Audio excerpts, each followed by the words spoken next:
Welcome to my YouTube channel.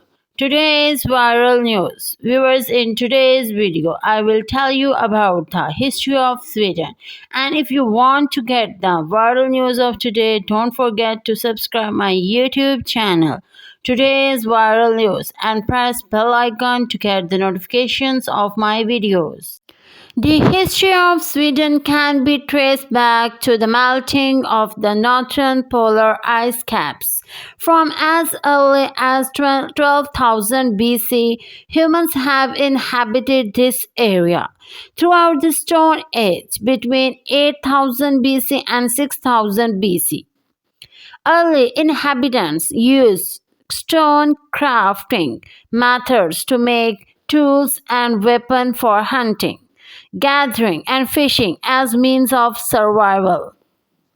Written sources about Sweden before AD 1000 are rare and short, usually written by outsiders. It was not until the 14th century that longer historical texts were produced in Sweden. It is therefore usually accepted that Swedish recorded history, in contrast with prehistory, starts around the 11th century when sources are common enough that they can be contrasted with each other. The modern Swedish state was formed over a long period of unification and consolidation. Historians have set different standards for when it can be considered complete, resulting in dates from the 6th to 16th centuries. Some common laws were present from the second half of the 13th century. At this time, Sweden consisted of most of what is today the southern part of the country, as well as parts of modern Finland. Over the following centuries, Swedish influence would expand into the north and east, even if borders were often ill defined or non existent. In the late 14th century, Sweden was becoming increasingly intertwined with Denmark and Norway, with the three eventually uniting in the Kalmar Union. During the following century, a series of rebellions lessened Sweden's ties to the Union, sometimes even leading to the election of a separate Swedish king.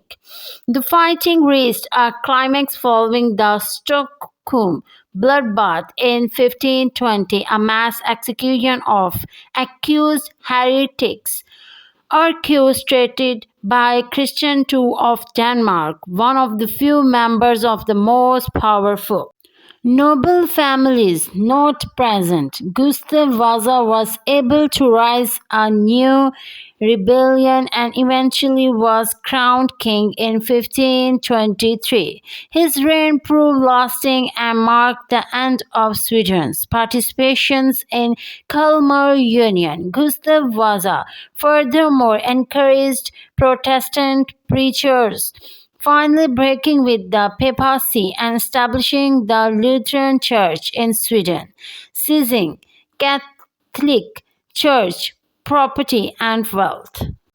During the 17th century, after winning wars against Denmark, Norway, Russia, and the Polish-Lithuanian Commonwealth, Sweden emerged as a great power by taking direct control of the Baltic region. Sweden's role in the 30 Years' War determined the political and religious balance of power in Europe. The Swedish state expanded enormously into the modern Estonia and Latvia, northern Germany, and several regions that to this day are part of Sweden.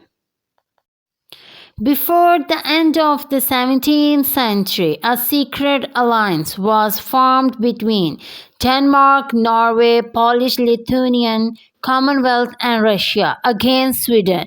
This coalition acted at the start of the 18th century when Denmark, Norway, and the Polish-Lithuanian Commonwealth launched surprise attacks on Sweden. In 1721, Russia and its allies won the war against Sweden. As a result, Russia was able to annex the Swedish territories of Estonia, Livonia, Angeria, and Karelia.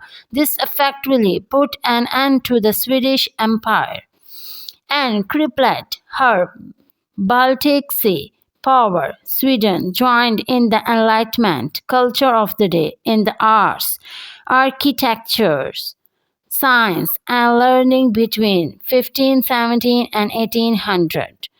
Sweden experienced two periods of urban expansion. Finland was lost to Russia in a war in 1808-1809. In the early 19th century, Finland and the remaining territories outside the Scandinavian peninsula were lost. Sweden's last war was the Swedish Norwegian War. 1814.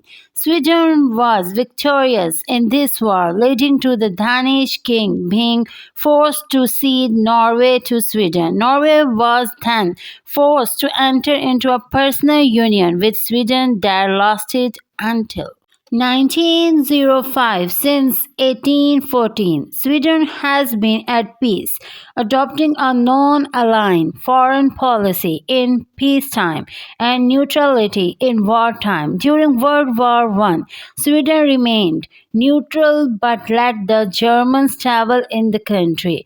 Post-war prosperity provided the foundations for the social welfare policies characteristics of modern Sweden. During World War II, Sweden once again remained neutral, avoiding the fate of occupied Norway. The country attempted to stay out of alliances and remain officially neutral during the entire Cold War and declined to join NATO. The Social Democratic Party held government for 44 years. 1932-1976. The 1976 parliamentary elections brought a liberal right wing coalition to power. During the Cold War, Sweden was suspicious of the superpowers, but this sentiment lessened as the situation progressed and Sweden continued to remain neutral.